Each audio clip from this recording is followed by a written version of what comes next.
Hello guys, once again welcome to KV academy in search of incredibles. ये आपका Oil India Limited chemical operator physics slash chemistry का previous year questions most expected paper best analyse content का part number 2 है। इससे पहले मैंने आपको एक और पार्ट दिया है, और अगर आपको इस केमिकल ऑपरेटर का सिलेबस से रिलेटेड कोई क्वेरी है तो आप जाके मेरे डिस्क्रिप्शन बॉक्स में देखिए, या फिर कमेंट बॉक्स में मैंने आपको इसका लिंक दे दिया है। जाके उसे आप पूरी तरह से सिलेबस को पढ़ लीजिए, आपको बहुत हेल्प मिलेगा। आपको पता चल जाएगा कि किस तरह का पैटर्न रहने वाला है, और जितने भी मोस्ट इंपॉर्टेंट क्वेश्चंस है वो तो मैं आपको डे टू डे कराते ही रहूंगा। और इससे पहले जो फर्स्ट पार्ट था उसमें मैंने आपको बेसिक्स कराया है। अब जो कराने वाला हूँ वो अभी थोड़ा लेवल हाई होगा क्वेश्चंस का, जो बहुत ही इंपॉर्टेंट है एग्जाम पर्सपेक्टिव से, और जो आ चुका है और जो एग्जाम में आ सकता है। और एक चीज मुझे आपको बताना था क्वेश्चन स्टार्ट करने से पहले, कि मेरे वीडियो में कभी कभी क्या होता है कि का आंसर तो हमें पता होता है, लेकिन बहुत सारे कंटेंट हम एक साथ बनाते हैं तो कभी कभी ऑप्शन गलत टिक हो जाता है। तो अगर कभी भी ऑप्शन गलत टिक हो गया है तो पूरा वीडियो तो डिलीट करना इसका सोल्यूशन नहीं है।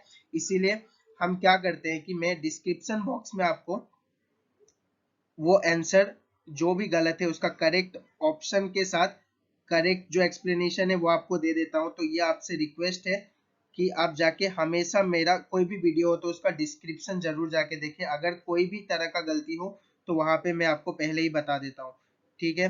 और ये गलती हमेशा नहीं होता, कभी कभी after all we all are human beings, तो कभी ऐसा गलती हो सकता है। मेरा जो कंटेंट बनाते हैं, जो कंटेंट राइटर है, उनसे कभी कभी ऑप्शंस में गलती हो सकता है, तो मैं भी उसे रीचेक करता हूँ, लेकिन कभी कभी वहां में गलत ऑप्शन जा सकता है। तो इसीलिए प्लीज डिस्क्रिप्शन बॉक्स को जाके जरूर देखिए, ताकि कभी भी आप तक गलत कंटेंट ना पहुंचे, और मेरे वीडियो के थ्रू आपको सही इंफॉर्मेशन ही मिले। ये मेरा आपसे रिक्वेस्ट है, it is my request to everybody, ठीक है।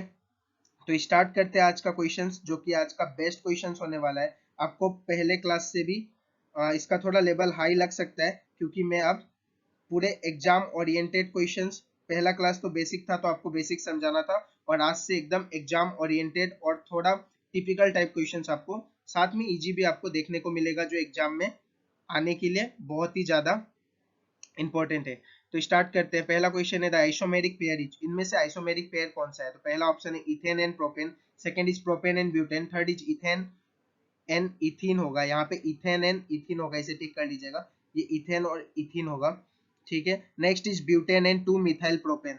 तो इसमें से जो आइसोमेरिक पेयर है वो है आपका ब्यूटेन एंड 2 मिथाइल प्रोपेन। इसका बहुत लंबा चौड़ा स्ट्रक्चर बनता है, आपको स्ट्रक्चर नहीं जानना, बस आपको ये याद करना है कि कौन सा आइसोमेरिक पेयर बनाता है। अब आइसोमर्स होता क्या है, ये आइसोमेरिक पेयर क्यों बनाता है? तो आइसोमर में आपके सेम नंबर ऑफ एटम आपको देखने को मिलेंगे। मैं यहाँ पे लिख देता हूँ, आइसोमर भी कभी कभी पूछा जा सकता है।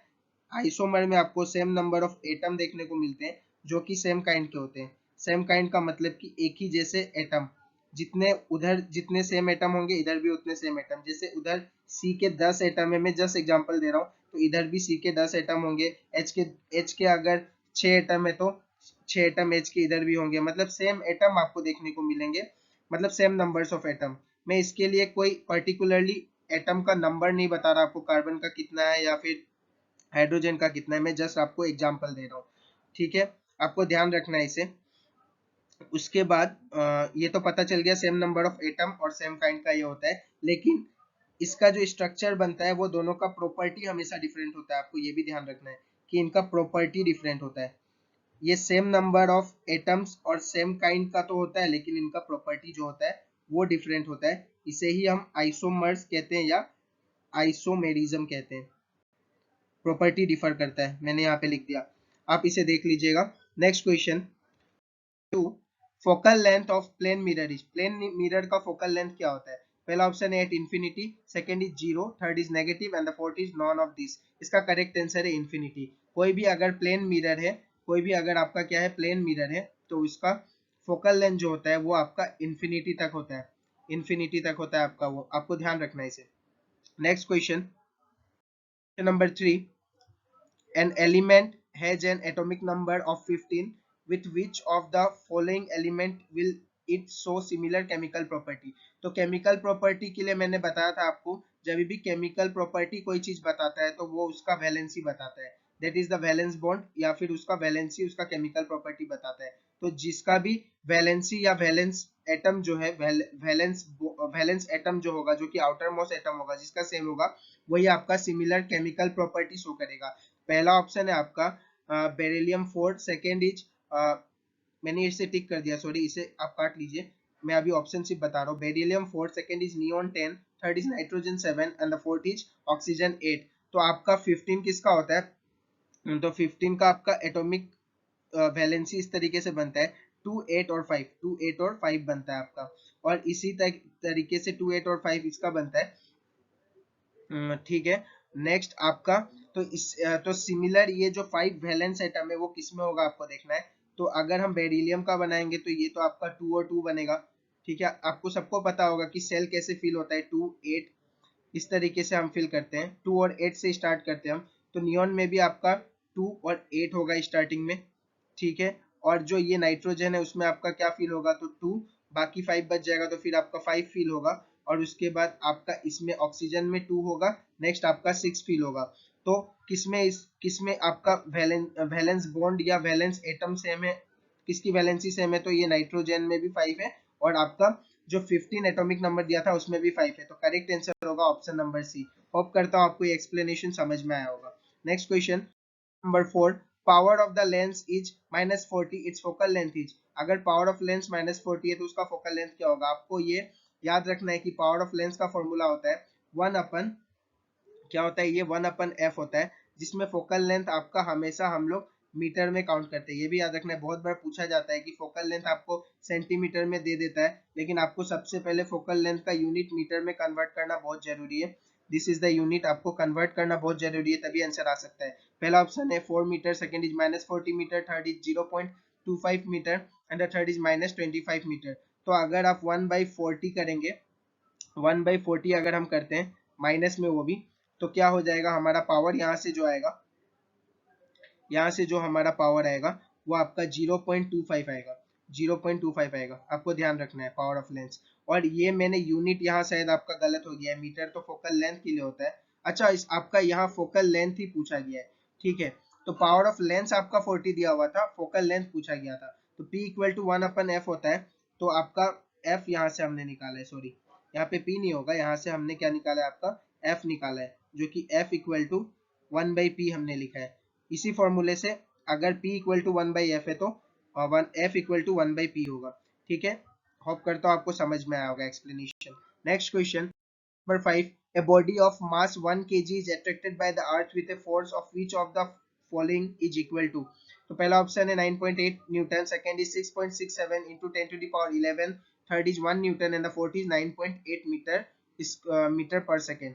तो आपको पता है जैसे कि फोर्स का हम लोग फॉर्मूला क्या लिखते हैं, अगर आप साइंस के स्टूडेंट हैं तो आपको पता ही होगा कि फोर्स को हम लिखते हैं F equal to ma, mass into acceleration. तो यहाँ पे आपको पता है मास कितना दिया हुआ है, तो मास आपका 1 दिया हुआ है, और एक्सेलरेशन हमें पता है कि जो कि अप्रोक्सीमेट होता है, जो कि ये कांस्टेंट वैल्यू हमें सबको पता होता है कि ये 9.8 होता है आपका। और फोर्स को हम न्यूटन में लिखते हैं, तो ये आपका हो जाएगा 9.8 न्यूटन। ऑप्शन नंबर 5 का करेक्ट आंसर होगा, क्वेश्चन नंबर 5 का करेक्ट आंसर होगा option number A. Question, in which of the following kinetic energy is converted into electrical energy. इनमें से किसमें काइनेटिक एनर्जी का कन्वर्जन इलेक्ट्रिकल एनर्जी में होता है? पहला ऑप्शन है tidal energy, second is hydro energy, third is wind energy and the fourth is all of this. तो इन सब में ही काइनेटिक एनर्जी का कन्वर्जन आपके इलेक्ट्रिक एनर्जी में होता है, क्योंकि इन सब में ही आपका मूवमेंट होता है, और जिसमें मूवमेंट होगा, जहां मोशन होगा, वहां काइनेटिक एनर्जी होगा, और उससे हम इलेक्ट्रिक एनर्जी में उसे कन्वर्ट कर सकते हैं। Question number 7, which is not true about noble gas। पहला ऑप्शन है they are non metallic in nature, they exist in atomic form, third is they are radioactive in nature, fourth is xenon is the most reactive among them। पहला option तो गलत है, non metal nature का इन लोग नहीं होते। they exist in atomic form ये भी गलत है, मोस्ट रिएक्टिव xenon नहीं होता आपका। तो ऑप्शन नंबर सी ये जो होगा आपका, रेडियो एक्टिव नेचर के होते हैं ये सारे, ये करेक्ट है। क्वेश्चन आपका, the optical phenomena twinkling of star is due to. Optical phenomena जो ट्विंकलिंग ऑफ स्टार होता है, जो तारा चमकता है, वो किस वजह से होता है? पहला ऑप्शन है आपका atmospheric reflection, second is total reflection, third is atmospheric refraction, या डी इज टोटल रिफ्रैक्शन। तो इसका करेक्ट आंसर होगा आपका एटमॉस्फेरिक रिफ्रैक्शन के वजह से हमें ट्विंकलिंग ऑफ स्टार फेनोमेना देखने को मिलता है। Question number 9, which method is use to produce electricity in hydroelectric power plant. तो इनमें से कौन सा मेथड आपका इलेक्ट्रिसिटी प्रोड्यूस करता है हाइड्रो इलेक्ट्रिक पावर प्लांट में? ऑप्शन ए है by boiling the water to produce steam, by ionising water, by running dynamo, by kinetic energy, और ऑल ऑफ द अबव, या एनी ऑफ द अबव नहीं होगा यहाँ पे होगा आपका ऑल ऑफ द अबव। ठीक है, इसे करेक्ट कर लीजिएगा ऑप्शन को। एनी ऑफ द अबव होने से तो हम कोई भी टिक कर देंगे, आंसर सही हो जाएगा। तो एनी ऑफ द अबव तो नहीं होगा, ऑल ऑफ द अबव होगा। तो इसका करेक्ट आंसर है by running dynamo by kinetic energy. The correct answer will be option number C. Number 10 जो है उसका क्वेश्चन है which of the following is the component of biogas. Biogas का component इनमें से कौन सा है? पहला ऑप्शन है methane, second is LPG, third is CNG and the fourth is hydrogen sulphide. तो इनमें से आपका जो मीथेन है वो आपका बायोगैस का कंपोनेंट है। ठीक है, बहुत ही ज्यादा बार पूछा गया हुआ ये क्वेश्चन है कि कंपोनेंट बायोगैस का कौन सा होता है, आपको ध्यान रखना है, ये मीथेन होता है। 10 का ऑप्शन नंबर ए करेक्ट होगा। Question number 11, electronic configuration of Al+3।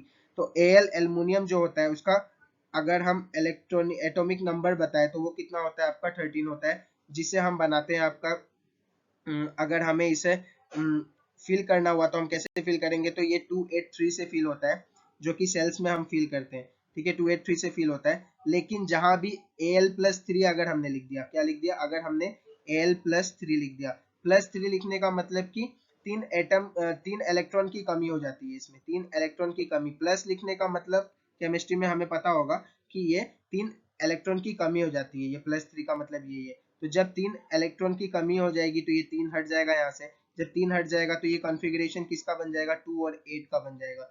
2 और 8 का कॉन्फ़िगरेशन बन जाएगा, किसमें दिख रहा है? ऑप्शन नंबर सी में। Option number C will be your correct answer. A में नहीं होगा ये, सेकंड भी नहीं होगा और थर्ड भी, डी नंबर भी नहीं होगा। ये जो 283 था, अगर सिर्फ और सिर्फ एल दिया होता तब ये करेक्ट होता, और अभी के लिए ये गलत है क्योंकि 3 इलेक्ट्रॉन की कमी हो रही है वहां पे जब +3 हमने दे दिया। तो होप करता हूँ आपको एक्सप्लेनेशन बहुत अच्छे से समझ में आया होगा। सो ये अच्छे से आप देख लीजिएगा एक बार, किसी भी एटम में आप इसी तरीके से ये रूल को लगा सकते हैं। आपको कुछ भी पूछा हो, बस आपको एटॉमिक नंबर याद होना चाहिए। ठीक है, क्वेश्चन है question number 12, soap are formed by saponification of. Soap किससे फॉर्म होता है, किसके सेपोनिफिकेशन से? पहला ऑप्शन है alcohol, second is glycosides, third is simple ester and the fourth is carboxylic acid. तो ये आपका सिंपल ईस्टर का अगर हम सेपोनिफिकेशन करें तो उससे सोप बनता है। ये बहुत बार पूछा जाने वाला क्वेश्चन है, जो कि सोप का सबसे इंपॉर्टेंट, सोप एंड डिटर्जेंट से जितने भी क्वेश्चन बनते हैं उसका सबसे अच्छा क्वेश्चन है। Question number 13. Which of the following is normally used in solar cooker for trapping the solar energy? तो सोलर कुकर में क्या होता है, हमारे बहुत सारे मिरर लगे होते हैं, बहुत सारे मिरर से उसे हम लोग इस तरीके से, मतलब मैं जस्ट एक डेमोन्स्ट्रेशन दे रहा हूँ, ऐसा कुछ नहीं कि मेरा ही फिगर सही है, मैंने जस्ट एक डेमोन्स्ट्रेशन दिया है। तो इसमें क्या है कि सोलर कुकर जब हम इस तरीके से यहाँ पे पुट करते हैं, तो सोलर कुकर अगर हम यहाँ पे इस तरीके से अगर हम पुट करें सोलर कुकर, तो इसमें क्या होता है कि जब सोलर रेस इस पे गिरता है, सोलर रेस इस पे गिरता है, तो ये जो मिरर के थ्रू क्या होता है, सारा एनर्जी सोलर कुकर में ट्रैप होता है मिरर के थ्रू। सब सब मिरर में जितने भी सोलर रेस गिरते हैं वहां से रिफ्लेक्ट हो के ये सोलर कुकर की तरफ जाता है, और जाके वहां पे क्या हो जाता है आपका, यहाँ से टकरा टकरा के जाके फिर से ट्रैप हो जाता है। ट्रैप होने का मतलब कि यहीं में बंद हो जाता है, और सोलर कुकर क्या होता है, आपको उसको हीट मिलता है और वो गर्म रहता है। तो जिससे हम फूड बनाने का इसको, ये फूड बनाने के काम में आता है। For making our food it is used, that is known as the solar cooker. तो इसमें क्या, कौन सा फेनोमेना यूज होता है जिसके वजह से हम ट्रैप कर सकते हैं एनर्जी? तो मिरर्स का इसमें बहुत बड़ा रोल है, आपको ध्यान रखना है। पहला ऑप्शन जो है सोलर प्लेन पैनल, ये नहीं होता। सेकेंड इज सिलिकॉन सेल भी नहीं होता। एनी ऑफ द अबव तो फिर से नहीं होगा, यहाँ पे ऑल ऑफ द अबव होगा ऑप्शन में।